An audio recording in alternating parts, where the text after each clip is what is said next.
اگلا سوال میرا یہ ہے کہ صحیح مسلم کے اندر حدیث آئی ہے کہ علی سے محبت جو ہے نا وہ ایمان ہے، تو آپ کے علم میں ہے یہ حدیث؟ آپ بیان کیجیے، میں بتاتا ہوں۔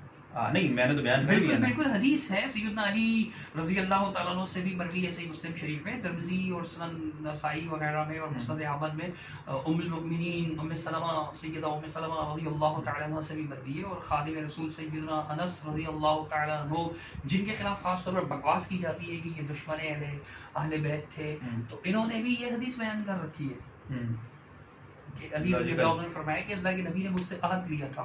آج ہی جمعے میں نے یہ حدیث بیان بھی کی ہے، آج جمعے میں یہ حدیث میں نے بیان بھی کی ہے، تو تازہ تازہ حوالے دیکھے ہوئے، ریفرنسز یاد ہیں اس کے۔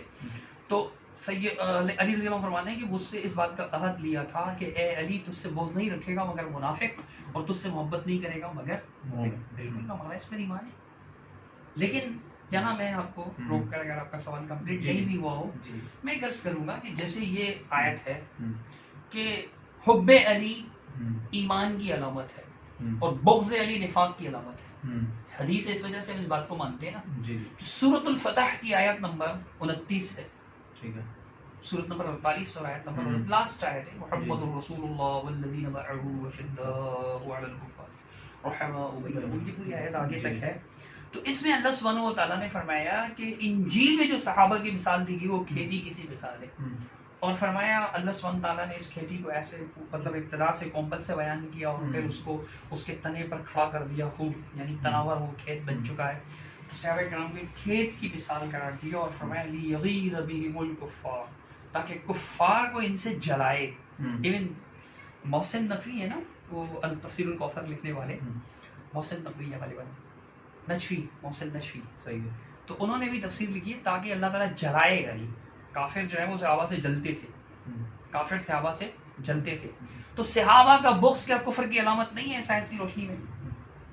آپ میں آیت نکال دوں اگر آپ دیکھنا چاہیں تو، الفاظ یہ دیکھیے کہ سورۃ الفتح جو ہے قرآن مجید کی آیت ہے، اور قرآن مجید میں اللہ سبحانہ تعالیٰ نے یہ الفاظ استعمال کیے ہیں کہ 48 نمبر کی سورۃ لیغیظ بہم الکفار، تاکہ اللہ سبحانہ تعالیٰ ان کے ذریعے سے کفار کو جلائے، کفار کو غیظ میں مبتلا کرے۔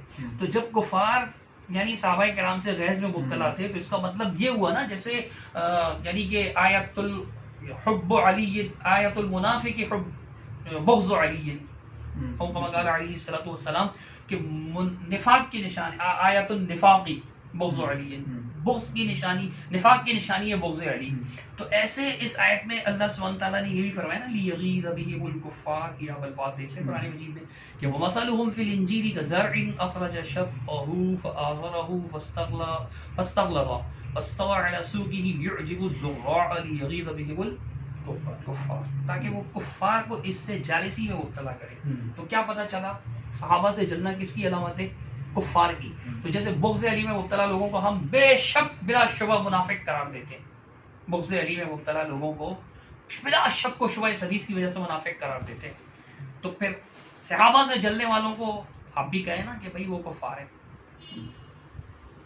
نشانی بتائی نا قرآن نے کہ صحابہ کو یہ جو اس طرح کھیلی اور یہ بنایا کیوں؟ تاکہ کفار ان سے جلیں، ٹھیک ہے۔ تو جو صحابہ کرام کے خلاف بول رہے ہیں ان میں کفر کی علامت پائی جاتی ہے، جیسے نفاق کفر ہے، نفاق چھپا ہوا کفر ہے۔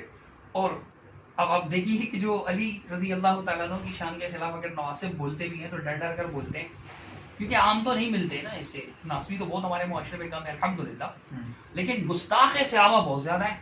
تو اللہ نے وہاں نفاق کا استعمال نہیں کیا، کفار کا کھلے کافر ہوتے ہیں جو کھلم کھلا کفر کر رہے ہوتے ہیں، اپنے کفر کا اظہار کر رہے ہوتے ہیں، تو یہ معاملہ ہے۔ تو صحابہ کرام کی گستاخی بھی تو کفر ہے نا۔ اب اسی طرح حدیث ہے کہ آیت یعنی صحیح مسلم شریف میں حدیث ہے، رسول اللہ صلی اللہ علیہ وسلم نے فرمایا کہ انصار کی محبت ایمان کی علامت ہے اور انصار کا بغض نفاق کی علامت ہے۔ تو آپ کیا کہیں گے؟ جیسے اس حدیث کی وجہ سے ہم کہتے ہیں کہ حب علی ایمان کا حصہ ہے، تو حب صحابہ انصار صحابہ بھی تو ایمان کا حصہ ہوگا نا، بالکل ایسے۔ اور جو انصار صحابہ سے بغض کریں اور جو کہتے ہیں رہی 3 گئے تھے وفات کے بعد 3 4 بس باقی سب مرتد ہو گئے تھے، تو پھر وہ تو انصار کو بھی مرتد کر گئے نا وہ، تو پھر ایسی صورت میں وہ لوگ بھی تو منافق ہیں نا. بالکل سیم جرم ہوگا. تو بس یہ میں کہنا چاہ رہا ہوں کہ دونوں کا بیلنس برابر رکھا جائے. الحمدللہ اہل السنہ کا دامن پاک ہے. صحابہ کی توہین سے بھی اہل الحدیث، اہل السنہ کے جتنے بھی مسالک ہیں، اہل السنہ جن کو کہا جاتا ہے، اہل الحدیث ہیں یا دیوبندی حضرات ہیں یا ایون بریلوی حضرات جو ہیں، وہ بھی گستاخی سے محفوظ ہیں. کسی بھی صحابی کی اور کسی بھی جو ہے وہ اہل بیت کے کسی فرد کی، یعنی اس معنی میں اہل بیت جو مخالف فریق جو ہے وہ لیتا ہے، اس معنی میں اہل بیت لیا جائے، وگرنہ ازواج مطہرات بھی ہیں. کسی کی بھی گستاخی نہیں کرتے. جو اہل بیت کی حقیقی معنی ہے اس لحاظ سے بھی گستاخی نہیں کرتے، اور جو ایک فریق مخالف کے مفہوم پایا جاتا ہے ان میں سے بھی کسی کی گستاخی نہیں کرتے. لیکن یہ لوگ جو ہے لیغیظ بہم الکفار کے مطابق جتنا جلتے ہیں صحابہ سے حد ہو گئی ہے. آپ دیکھیں ان کی ابھی کی نہیں، پہلی کتاب کون سی بتاتے ہیں؟ یہ ہماری اسلام کی، ان کے اسلام کی پہلی کتاب یہ بتاتے ہیں کہ بھائی ان کے نزدیک اسلام کی پہلی کتاب کتاب الصلح ابن قیس ہے. اب ترجمہ میرے پاس ہے اسرار محمد کے نام سے. اس کے شروع میں ہی کہیں لکھا ہوا ہے کہ بھائی اس کے بعد حصوں کا ترجمہ جو ہے نا وہ اردو دان طبقے کے لیے مناسب نہیں تھا. مطلب اس میں اتنی شدت پائی جاتی ہے کہ ترجمہ ہی نہیں کیا ہے. یعنی اتنے شدید الزامات لگائے گئے. پہلی کتاب اگر یہ ہے بھی ثابت ہے بھی نہیں، اس چکر میں نہیں پڑھ رہا ہوں کہ وہ کیسے آئی، وہ جو ایک ہی راوی اس کو بیان کرنے والا ابان ہے، اس کی کیا حیثیت ہے محدثین کے نزدیک، پرلے درجے کا ضعیف راوی ہے. یہ سب باتیں اپنی جگہ، جن کو آپ پہلی کتاب کہہ رہے ہیں اسی میں تمام صحابہ کو مرتد قرار دیا جا رہا ہے. تو ان کا قبلہ درست کرنا زیادہ ضروری ہے. اس لیے محرم میں اہل بیت کی شان سے زیادہ ضروری ہے کہ جو ہے نا وہ شان صحابہ بیان کی جائے. بلکہ میں کہتا ہوں کہ ہر مہینے ایک جمعہ جو ہے نا وہ شان صحابہ پر ہو.